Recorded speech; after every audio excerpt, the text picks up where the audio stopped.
झेप मराठी, आरसा महाराष्ट्राचा। धुळे 40गाव महामार्गावर लागली भीषण आग, स्पीकरचे दुकान जळून बेचिराख,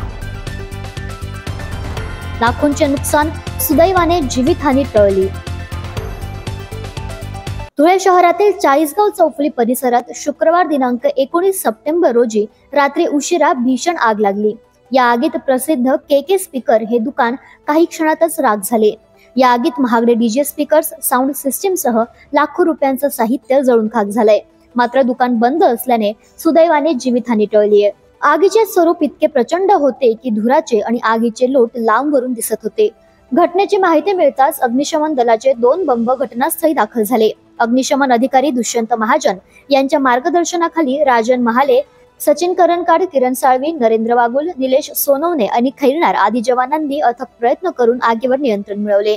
दरम्यान ही आग नेमकी कशामुळे लागली याबाबत अद्याप निश्चित माहिती मिळालेली नाही। शॉर्ट सर्किटमुळे आग लागल्याचा अंदाज व्यक्त केला जात असला तरी पोलीस याबाबतचा तपास करीत आहेत। प्रतिनिधी कार्तिक सोनवणे, झेप मराठी, धुळे। अशाच वेगळ्या आणि ताज्या बातम्यांसाठी पाहत रहा झेप मराठी, आरसा महाराष्ट्राचा। संपादक प्राध्यापक अनिल चव्हाण, धुळे।